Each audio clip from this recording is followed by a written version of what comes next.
Well, it's 1 o'clock here in Boston. Hello and welcome to the Alpha Anywhere demo and Q&A webcast. I'm Dave McCormick, VP of Products and Services here at Alpha, and I'm pleased to present Dion McCormick, no relation, our lead solutions engineer here at Alpha, who will be doing a couple of quick demonstrations at the beginning, but is here really to catch up with you guys. He's been gone for a couple of weeks and here to answer any questions that you might have about Alpha Anywhere. Also joining us, Sarah Mitchell, who's in charge of our documentation department, and will be providing links throughout today's session. So let's get started. Hello, Dion. Are you there? Yes, I am. Hey, everybody. Hey, let me go ahead and make you the presenter. And there you are. Awesome. Thank you very much, Dave. Hey, I missed everybody. It's been a couple weeks. We had spring break, a really fun time. Plus, then I had an on-site training that went really well. It was enjoyable, and overall, it just went super smooth and learned more about things. I love doing the trainings because you learn so much from what people are trying to figure out and what they're doing, and you can take that and enhance that. So thank you, everybody. First, I'd like to do a big thank you to Sarah, who did a phenomenal job covering and helping us out with the styling work. And I gotta say, that's a really popular discussion topic, and I just don't think anybody can get enough of that. So I really wanted to say thank you to Sarah for helping us out on that and really doing a great job of kind of driving that and getting that together. By the way, we're really spending a lot of time documenting the current, process, how you go through building the styling, updating, etc. We're talking to many people. So if you have suggestions that you would like in terms of how to make it easier to style Alpha projects, specifically how to use the web style builder, things that can be enhanced, we'd love to hear your feedback. And you can always send that to guides@alphasoftware.com, because we're really trying to put together, hey, how can we move it forward to make it that much easier to do the kind of styling things that people want to do to really make their applications look super awesome. So again, thank you, Sarah, for driving that overall process and doing that, and we really appreciate it. With that, today I've got a couple quick little things I want to cover, and then I talk a little bit about the ViewBox, because I really have found that it's a super valuable tool, especially when you're talking about mobile solutions, and want to just show you something really quick on how I'm using it there. But also, we're here for your questions. So make sure that you take the time to go to the Q&A section of the GoToWebinar control panel. Put in your questions. Dave will be monitoring those, and we'll get to as many as possible. If we can, we always try and do a follow-up. And always remember that before our presentations, you can send questions into guides, Guides, @alphasoftware.com, and that helps drive our process in terms of, kind of questions we're going to cover from the standpoint of, allows us to prepare and really do a good job, and also find out what people are asking about. So with that, first, I want to show you a couple quick things. This is a adjunct follow-on to styling. It's something we discovered last week. So I'm going to go ahead and just open up any one of my UX components here. Then I'm going to go here, and I'm going to go to my project properties. And you'll see currently you set your project style at the top level. And this is really, I find the best way to do it is you kind of set your project style for the web project. And then when you're in a specific UX, I'll show you, or grid, you can tell it to point to this. So that way you can manage in a central place. So if I go into my UX here, and I go to the properties, and I go to the style, I can go to the style here and say use project style.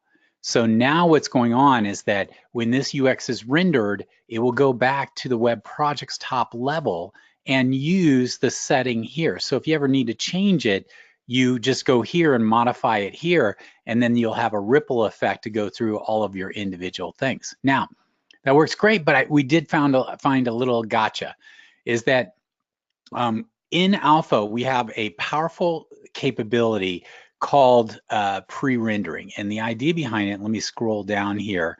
There's a whole area in the Alpha environment called optimizations. And the idea behind this is that in the development environment, there are a series of steps that will be taken when the UX is saved to optimize its performance when it's running on the server. So essentially things that the server would do later on, you can do on your development environment, and therefore when you put the items up on your server, they're going to render and deliver to the web client as insanely fast as possible. And that is highly recommended because, again, you can reduce your server load, you can have faster response times for your people in the field, and also more importantly, you can reduce the load on your servers, so potentially you can have more people hitting that server. So there's a lot of positive benefits around there. Now, the one thing that we found though recently is that you'll see that there is an optimization here called allow style to be changed at runtime. And by default, it's unchecked.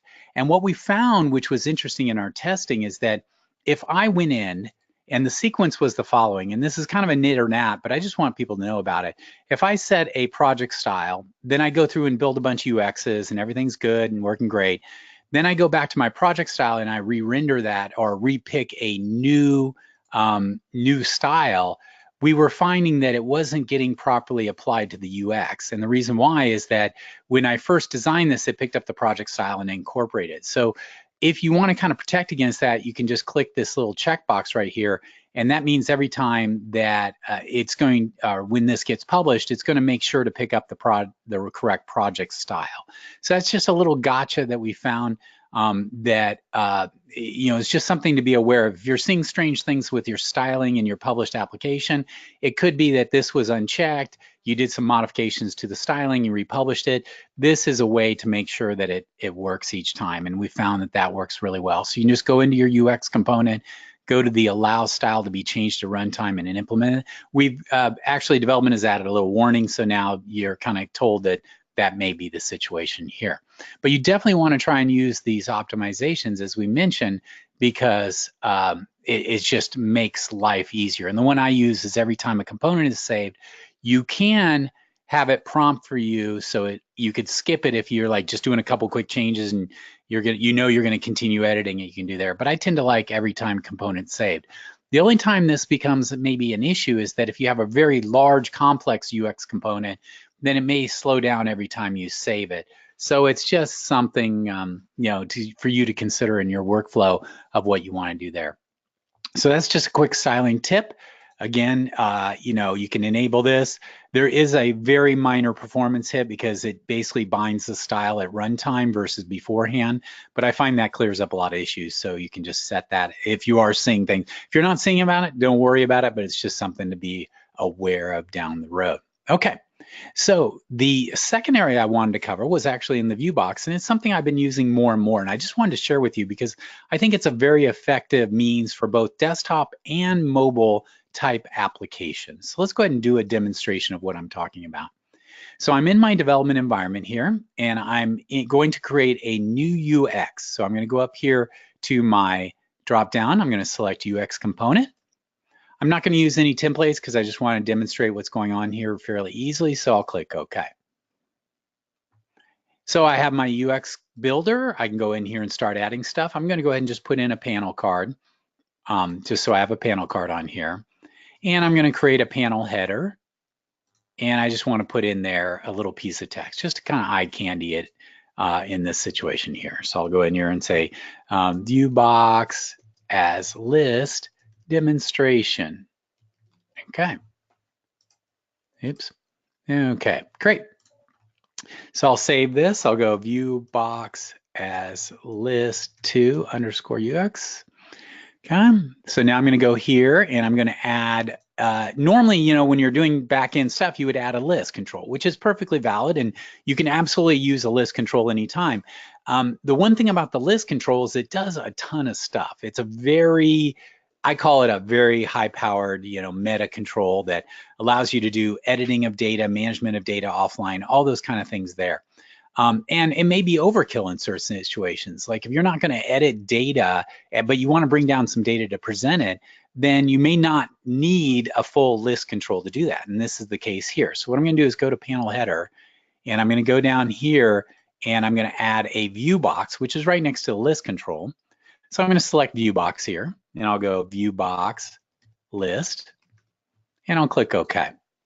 So it creates a ViewBox list, our control here. And I'm going to go ahead and edit that by, well, for one thing I'm going to do is say fill container, so it can fully contains my, fills up my panel card. And I'm going to go up to my ViewBox list here, and now I'm going to start editing it. So this is, again, when I double clicked on ViewBox list, it opened up my builder and I have my different tabs. So the first tab is, okay, what am I doing? Am I going to do this as static, or am I going to generate this with data? And in my case, data. And by the way, that's kind of cool. If you ever have just, you want to put some random JavaScript, or I'm sorry, HTML on your user interface, you can just use this as a way to display HTML. And it really unlocks a lot of really cool stuff. You don't actually have to merge it with data. It could be just a static set of HTML that is going to be the same every time, but you want to have a good way to manage that. But I'm going to go ahead and click data. So it's asking me now what kind of data source I want. And in my case, I'm going to call right back to the database. So this would be a connected application where I want to do that. So I'm going to click database query here.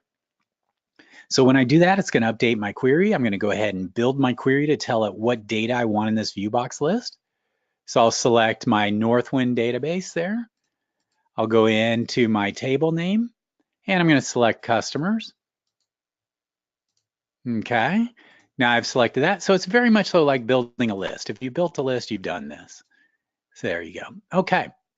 And you'll notice because it's a ViewBox, you don't have any of the other things about editing data and offline and stuff along those lines from here.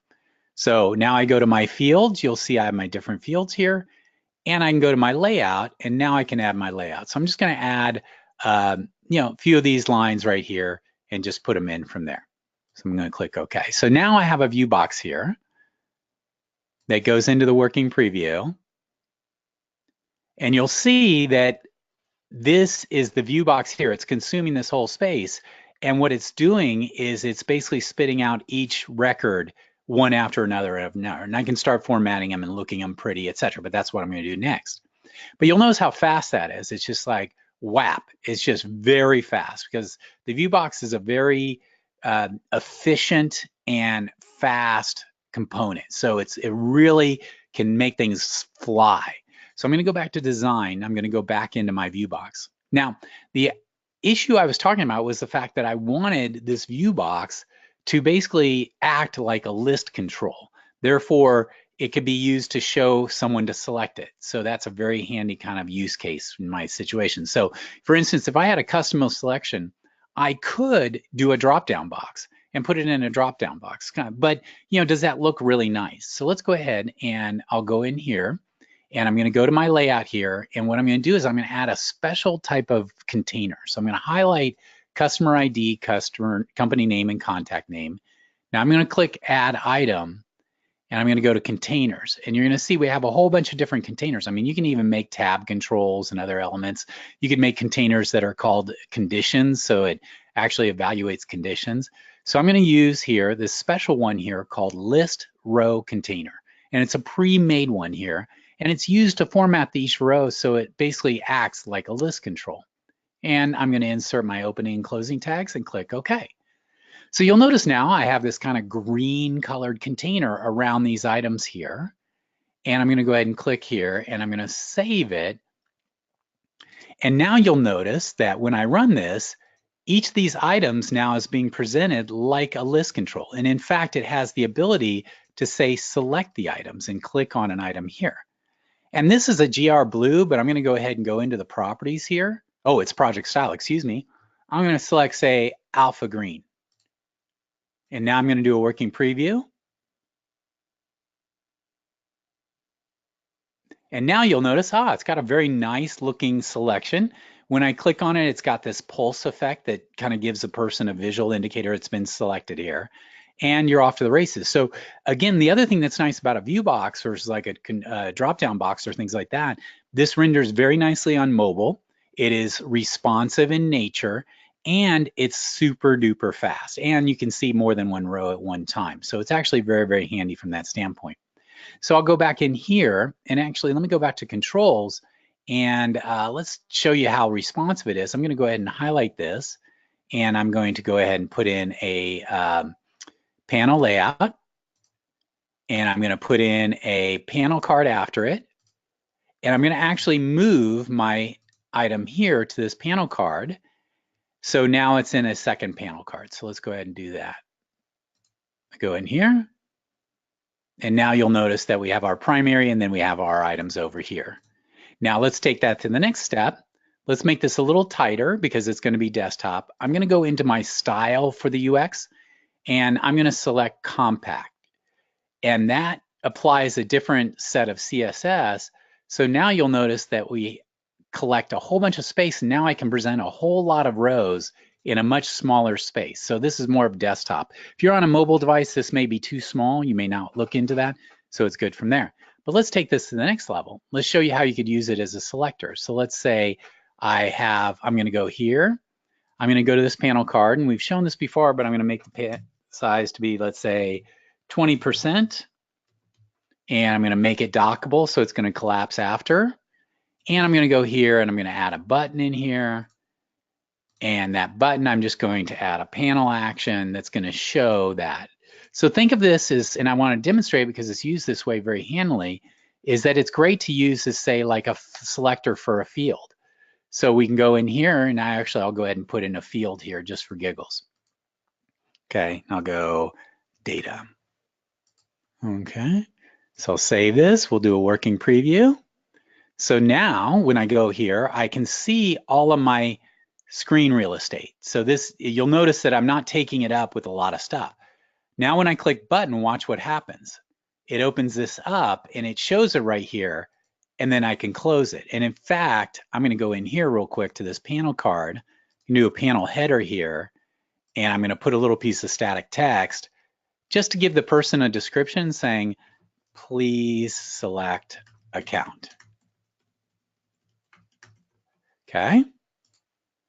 So this kind of gives you an idea of this. Now, again, what's really cool is that since this ViewBox, whenever you load up this UX, it's going to load this up and it's going to be available to the user. So it's going to be very fast and responsive.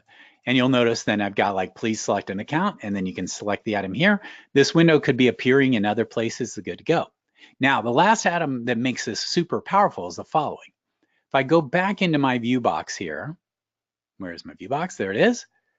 So we used what's called a list row container to surround those items there to treat it, and therefore it handles putting out a row and then the click event. But you'll notice that for each item right here, you'll see that we have a row value here.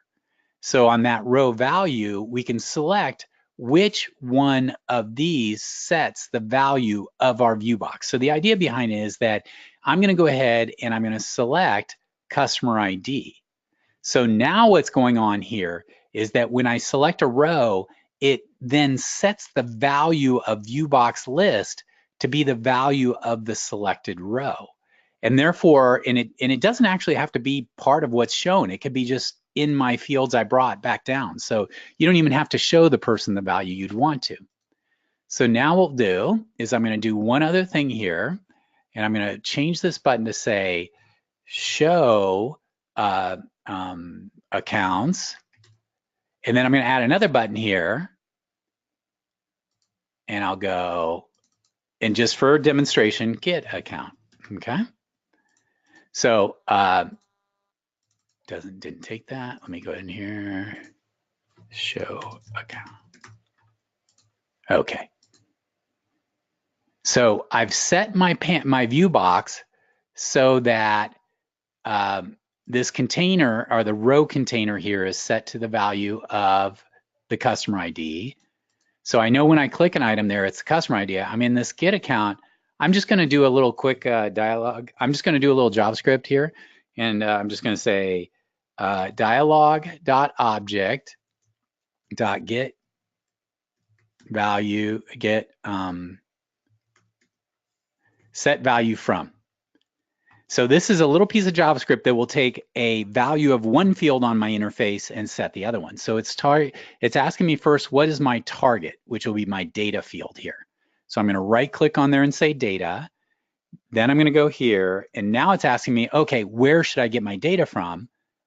ViewBox List. So I'll go ahead and go there. So basically it's a little piece of JavaScript that basically is going to copy whatever the current value of this is to that field right there. Save it, do a working preview.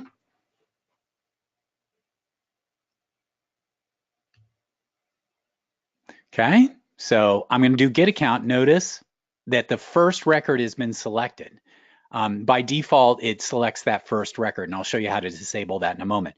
But let me click show account. I'm going to click here to CAC2. Then I'm going to click get account, and you'll notice that it's grabbing what row was selected. And notice I could do the following. I could say get the current data value and set the value of this list control to be that so that it will highlight the proper row. It's both from those standpoint there. So a couple of things I want to show you is that, well, it's kind of annoying to sit there and say, do both these. So I'd like to be able to say, if I click on here, go ahead and just set my data value there.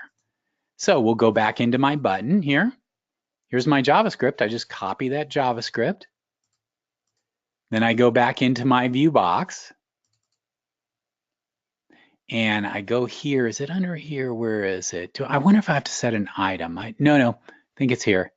Okay, so I'm going to my ViewBox properties, and you'll notice that there are a set of pre-made properties on select, on change, on click. So I want the on click event. So when the person clicks on something in here, I want it to do something. And that's what under ViewBox properties, events will allow you to do it. So I'll go here and I'm just pasting in that little JavaScript. And by the way, I might want to do that as a JavaScript action at the top level instead of burying it here. We've talked about that before, but that's a good design principle because then all of your actions are centralized. So I'll click OK. So I'll go here. And now when I go to working preview, I'm going to show my account and I'll click this. And notice the moment I click there, it set that data to there. So that allows you to do there.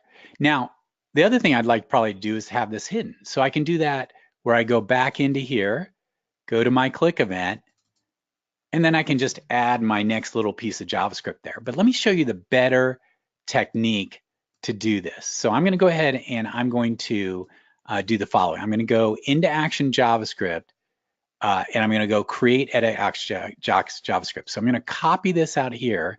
I'm going to go create edit JavaScript action. I'm going to create a new action that says set account value. Okay. Now what I want to do is I'm going to go to set account value, and I'm going to add a new action here, which is my inline JavaScript right there. So now what it's going to do is when this action's run, it's going to first run my JavaScript that sets the value of data from there. Now what I'm going to do is I'm going to add another action, which is a panel action.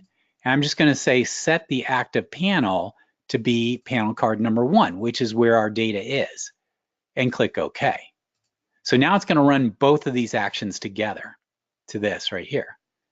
Okay.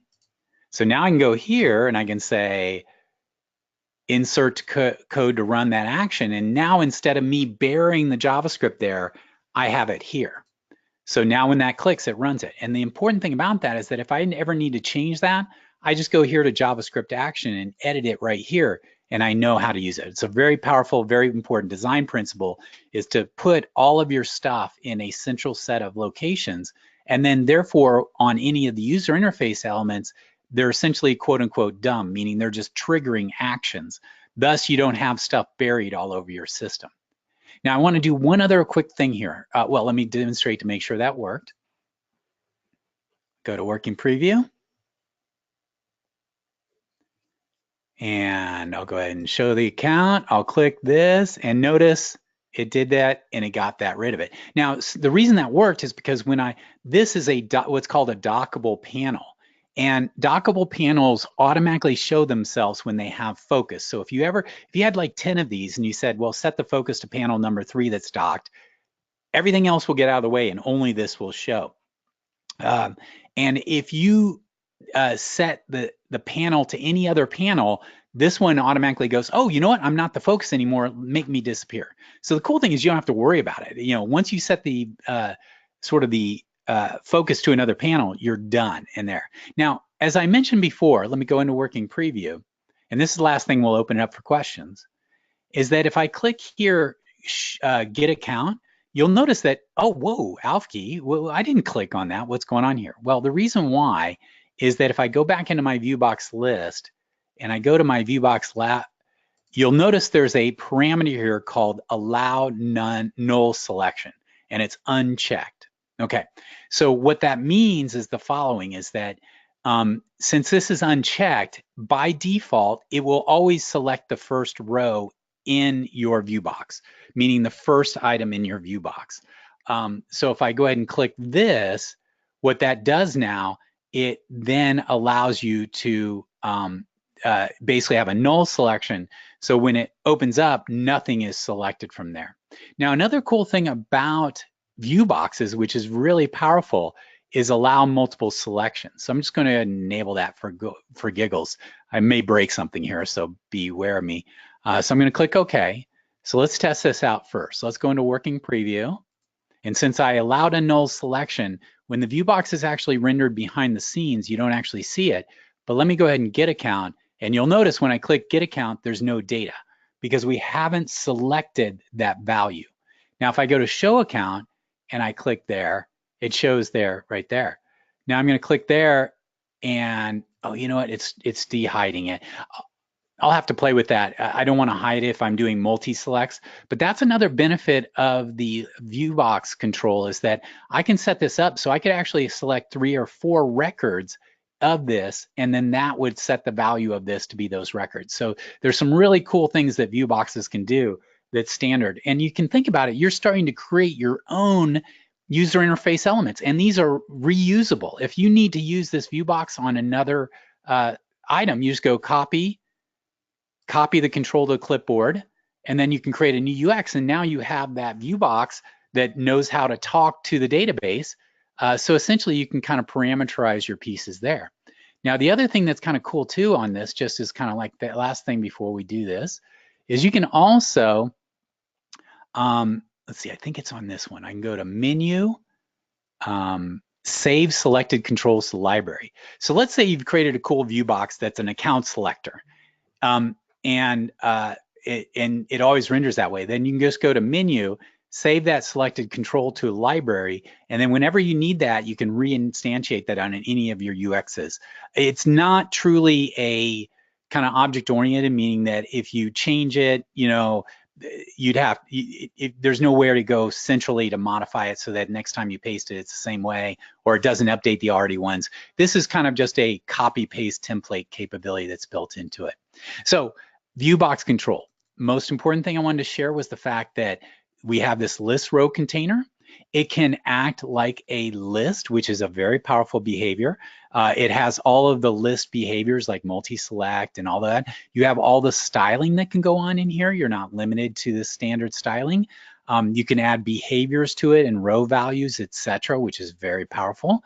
And it is fast. It is lightweight. It is super small because it's not having to worry about doing all the data editing and managing data offline.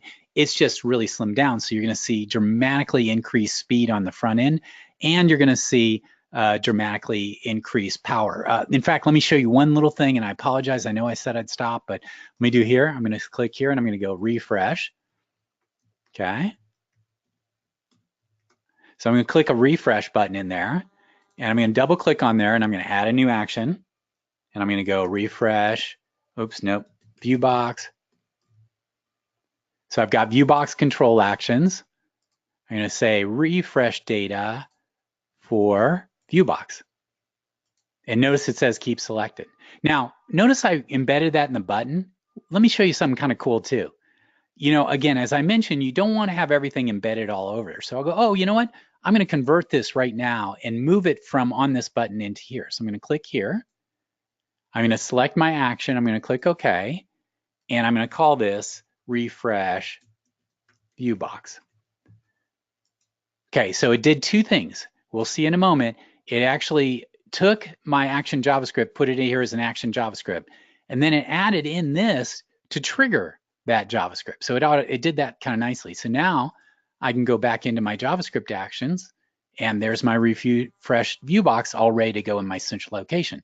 So a technique I use now is that I'll go ahead and just, you know, to make things fast, I'll go ahead and go in, I'll define what I want, but then I immediately convert it so that I know it's in a central location, because I may want to do something else when I refresh. I might want to show a panel card. I might want to give the user a message or something like that. So guaranteed you'll start out simple, but then over time you go, oh, I really want to add that behavior. So let's go ahead and finally show this and then open up for questions. Go to working preview. And I'll go ahead and click show account. And then notice I've got a refresh button, and watch when I click refresh, you'll see there's like a little circle. It literally called back to the server and updated all that data in less than a second. I mean, it's insanely fast because it's really, really efficient. And it's using the power of the web browser to do a lot of the work for it. And actually, I can go into this refresh right here. And, oh, I want to go back. No, see, I wasn't even thinking there. I want to go there. I can say, you know what? I want to animate that. And I want to show an animation so that they get a visual representation that things have been changed. So I'll go in here and I'll do the working preview. And I'll show the account. I'll go, you know what? Refresh it. Check that out. So it did the refresh, but then it did a little animation there just to kind of show that the data has been refreshed. And if there are other new data in here, it will update that. And again, you have all the styling stuff so you can color code and do all the fun stuff here. But I find it's a very effective way to create your own user interface experiences. Notice how I'm keeping all of this available for the work they're doing, and I'm only showing it when you need it. And then once it's used, get away. And I can have 10 of these for different pieces here. And again, it depends on your user interface experience you want to create for your users. But I find more and more that this is that one-page app where you can do everything you want on that one page.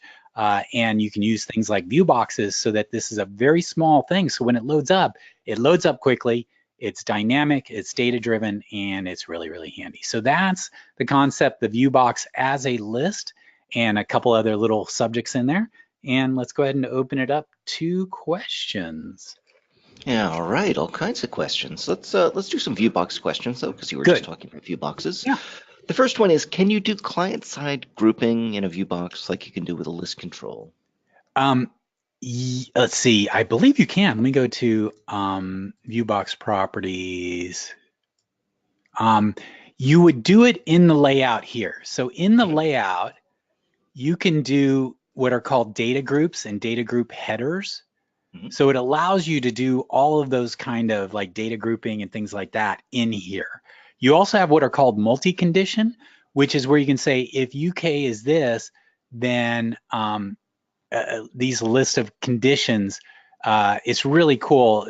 Want to display one set of controls and yet another depending on the value. So there's a lot of really built, but that would be using your data group as it allows you. So you can create a data group, which is a group of items. This is nice if you have hierarchical data, but I think in the data group header, you can also add in your own stuff there. So it's a little different from how you do it with a list. You have to do a little bit more, but you have very fine-tuned control over how you do that. And it's and again, the rendering time is insanely fast. So cool. Now it looks like the ViewBox can do multi-select.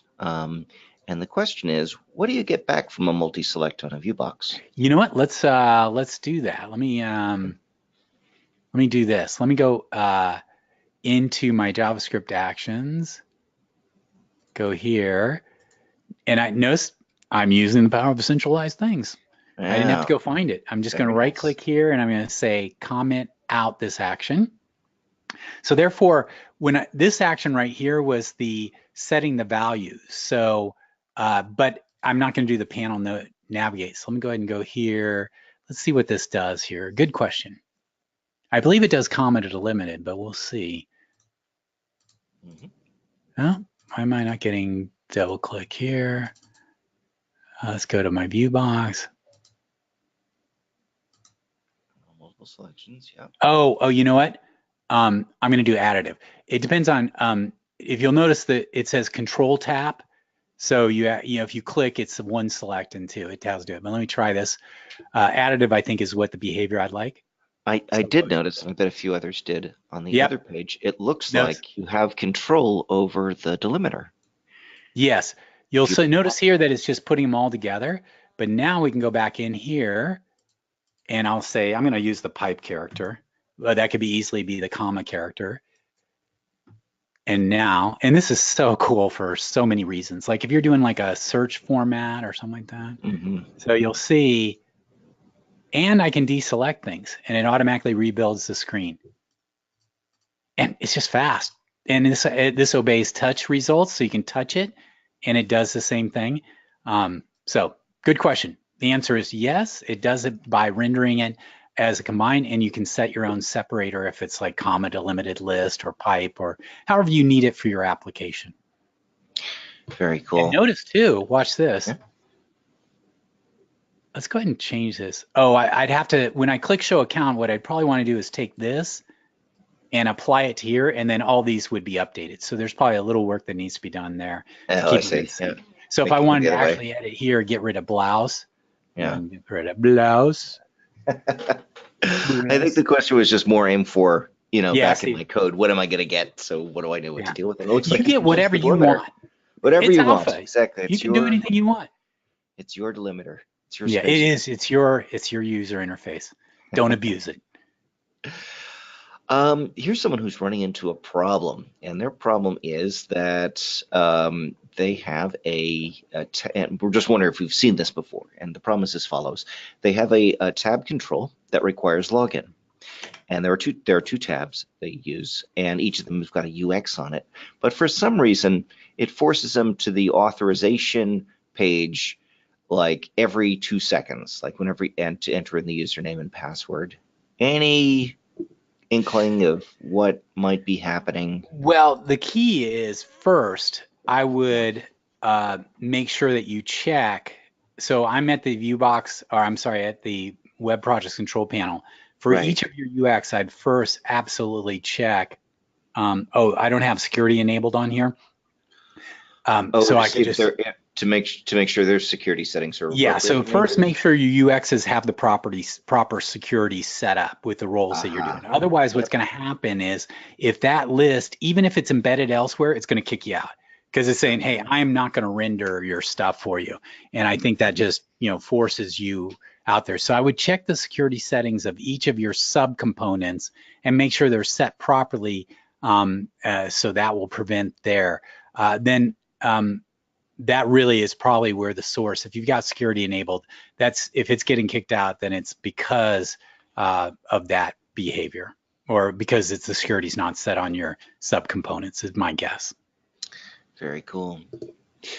Okay, also ViewBox, or could be a list question in this case, but this person is asking about the types of databases, both MySQL and MS SQL, that support a data type known as JSON or JSON-B. So in other words, it knows that it's a text field, but specifically it knows that it's a JSON data source. So the question is it possible to use that field as your data source for a ViewBox or list? The answer is absolutely. So if you'll notice here, I'm, oops, wrong one here. In this case, what's going on is that when I set up my data source here, it is basically making and then turning this into JSON. So it's basically running this SQL query here, and then actually I can even see it. I think I can execute it, and it's giving me rows here. But the reality is it's converting this into JSON. So that's the world. So what you can do is the following: is this is going to always try to take each of your rows and convert it into it, and you can still do that because what you can do is that if one of your data columns is a JSON amount, then guess what? You can use this data group concept with the data. And I showed that with our web API connection there. It's basically, the ViewBox can look at that sub portion and look at that JSON and treat it like a JSON object. Gotcha. So the idea is you could do it here, and then you would do your connection to your data source here. But so then the data source is still fields, a regular SQL data source, right? Is that what you're saying? Yeah, let me see if I can pull that up. Bear with me, everybody. Sure. I think I have it right here, actually. Here we go. ViewBox from API. Okay, so here's a sample where I'm actually doing an API call to a backend data source, and it's pulling back information from that backend data source. So it's very similar from the standpoint of it's a REST API, but then if I look at the fields, check this out. here's the top level of my fields, but then one of those fields is actually a subset of JSON. And so Alpha will automatically identify it as such and create what's called a data group. So this is called a data group, which is a nested of values. So for instance, on your case, maybe you have an ID field of like 1, 2, 3, 4, 5, and then you have a second field, which is a JSON field, which then has the details of your records. So the test would go ahead and try and run it and then see what it comes back with, because Alpha is going to try and create this for you. Now, when you go to the layout, you'll see that I've already edited this, but you'll notice that I have a data group called data. So in my layout here, I ignore everything at the top level, and I'm just spitting out a row for each of those items in the data and putting in those fields from here. And this is called a data group. And that's where also you can do data group headers to say count the number of items and do all the other things from there.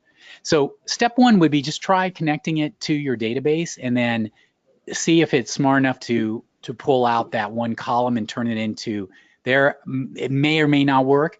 Your other alternative, by the way, is that if I go into a ViewBox, my data source can be a list control, or actually a custom, which is an XBasic callback. And in that case, what you can do is actually query your database and then extract all that JSON and just pull it back as a big set of JSON for the front end to use. So if the other one doesn't work, I would definitely look to explore maybe writing your own little XBasic function that does the call to that database, grabs it. But it may work. I mean, I haven't done it before. I'd have to test with it, but I would try doing a database query and see if it pulls out that data group functionality by one column, and you may be in business. And that's really powerful for many different reasons, because there's just some really cool stuff you can do with it. Cool. Now, the ViewBox is a lightweight control, so it's meant for displaying data very quickly, even on a mobile device that doesn't have a ton of memory. But I have a question here from someone who said, look, they've got a huge list of data, and they're wondering, can they control when that is loaded into the ViewBox? For example, can they say, only on render or only at a certain time? Yeah. And then part two is there a possibility of paginating in ViewBoxes, or is that just not a feature right now? That's a really good question. Let's see. Okay. When I'm looking for first, if you can, yeah, I don't see where it says there's auto refresh, but allow any value capture. Yeah, I don't see where you can control, the one in the list controls, you have delay render until either visible or expressed. And I'm not seeing that here in terms of this view box. Let's see, my data sources. Oh, it's a list control. Oh, no wonder. Let me go into my other one here and let's look at that one. Okay. No, it's the same thing. So I'm not sure if I do have power of when I do the refresh of that. I'm not seeing that in the system. We definitely have, obviously, the action JavaScript to tell it to refresh, so you can command it to do from there. Right. Now, in terms of eliminating the, oh, here, wait, I'm sorry. It is here, excuse me, on the data source. There it is, yeah. Delay render until explicit refresh or until visible. So I would enable this, and it was only till I refresh that it's going to actually make the call to update this information here. You can set a record limit on how many you bring down. I'm not seeing a pagination structure in here at this point in time. Yeah, and that, therefore, you can always then go to like your own custom to do that kind of work there, and refresh it on command. So, yeah, you can delay refresh, but as far as limiting the number or managing pagination, you may want to do that through a web API or through a custom command, how to do that. Got close. Here's a good question, because I think the ViewBox is very powerful, and once you start working your way through those tabs, you go, oh yeah, I should be using the ViewBox. Here's a question, though, is on the Items tab. What is the Items tab, and can you show us an example of items in action? Excellent. Thank you, Sarah. I mean, thank you, kind citizen, for your comment. or question It was that no, we it were was an not actual prepared for, customer. but we That will could try happen to be our an best. actual customer on the other side of the ocean. As a matter of Okay, fact. Yeah, so real one. this is the really cool thing about, so as we mentioned, the core is pull data, merge with HTML, CSS, and present to the user, and then add interactivity. Now, when I did this, I essentially, behind the scenes, we did some work to make that interactivity occur. But I can do the following, which is kind of fun. I can create a item here. So I'm going to go ahead and notice it already created an item for me. So when I created that, it did this work for me. That it just did, like alpha, it tells me out. But I'm going to add a new item here. What an item is a JavaScript action, but it's a smart JavaScript action. So I'm just going to go in here and I'm going to call it alert. And so I've created a new item. And then over here, you'll see we have all these different behaviors. And guess what? We have these really cool ones like swipe and stuff that's available for you to capture swipe gestures and things like that. So these are the different things that can be done. So I'm going to click on click, and I'm just going to go in here and you'll see there's some code. I'll come back to that in a moment. I'll go alert. Hello. Okay. Okay, so now I have an item on my thing, and I'm going to go back to my layout, and I'm going to cheat real quick. I'm going to delete my list row container for now. I'm going to totally screw it up. So we'll see if this breaks it. Okay, now what I'm going to do is I'm going to go ahead and add an item. Where do I add that? Let me think. Oh, now I'm going to go into my, actually, I don't know how to add an item to here, so I'm going to go, I think it's in the template, but I'm just going to go to freeform, and I'm going to go ahead and create this. And I'm going to lose all my functionality I had before, but this is the concept to show you. Okay, so I'll preview it, and it's just going to do like name after name after name. So you notice how it's just iterating out those there. Yep. So I'm going to go back to my layout here, and I'm just going to put in what's called a span just for this to kind of put a surrounding thing behind that. Span. Okay. And this actually, if I'm not mistaken, it doesn't actually show. It's just a way to put a item around it. It's like a div without a carriage return. Exactly, exactly. And you'll probably use a lot of divs in this. So what I'm going to do is I'm going to go in here to this span, and I'm going to go down here to insert item, and I'm going to select that alert. So you'll notice that basically in the HTML now, for my text there, it's added this alert. Now what it's really doing is putting a pointer to my JavaScript. So I'm going to click OK. We'll do working preview.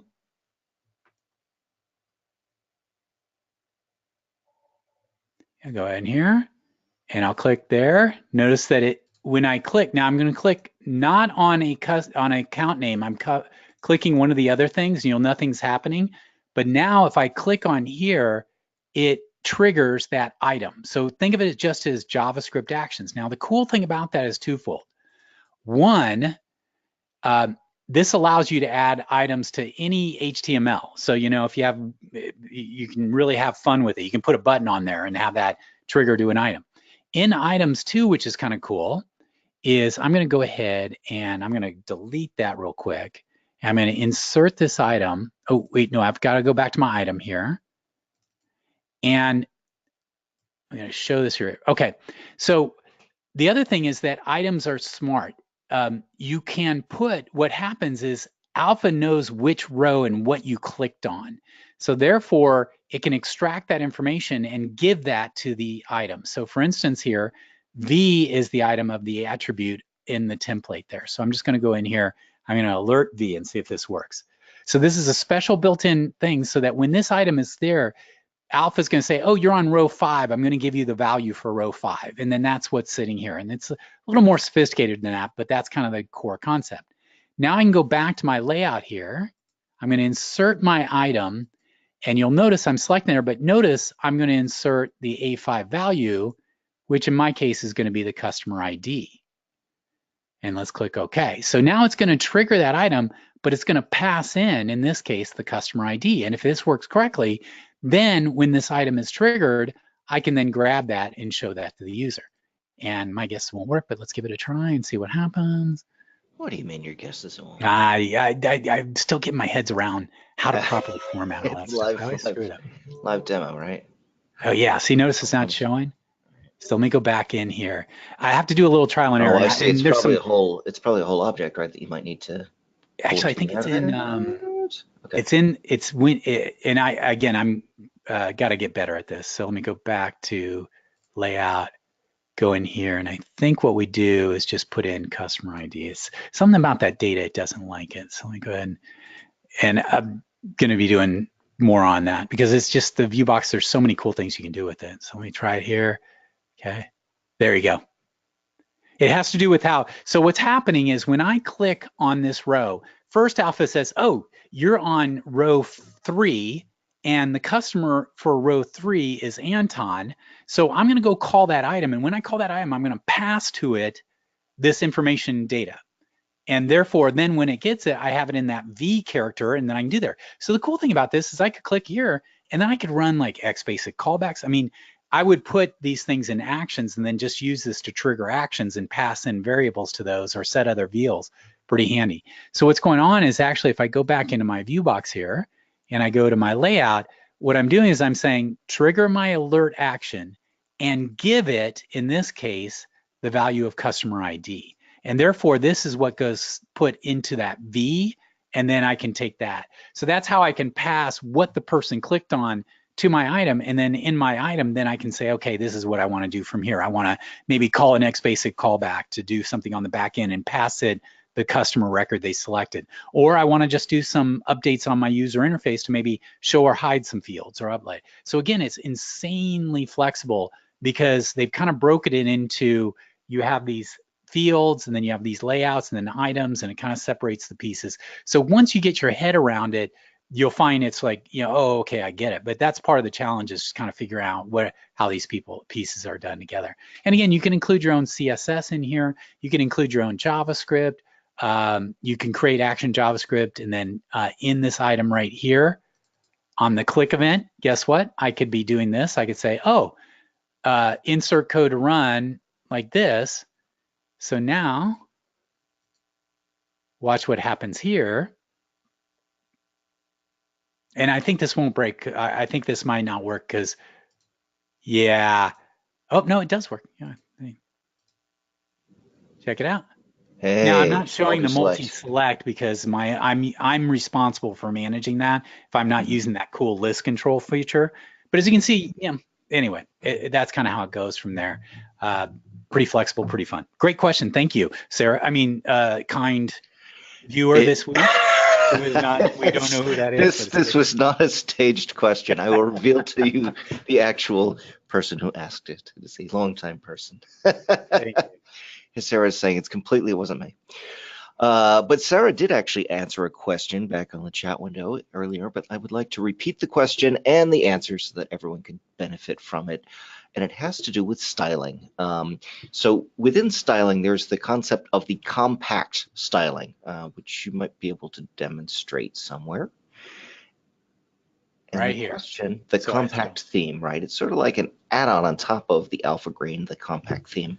Makes it smaller and stuff. But the question was, look, they needed to adjust the checkbox that was part, or the style of checkboxes that appear in that compact theme. And they're wondering how they go about doing that. As it turns out, that is documented. So in the chat window, she has listed it for how to set project style to use the compact mode across the entire project, and also how to replace a particular style. So take a look, and you can do it that way. Oh, and Sarah, do you mind if I just bring you on to explain the answer to that question? Are you? Yeah, she's smart. Are you available? All right. Let's get someone smart on the line here. Oh, she is. Excellent. All right. Fantastic. Do you need the screen, or you just explain it? I can just explain it, okay. Or Dion can click the link that I put in the chat window. But would you? Yeah. I see. Reverse delegation. Excellent work. Yes, three of us working together. Yeah. I think it's just delegation. Reverse delegation is when you take tasks away from people.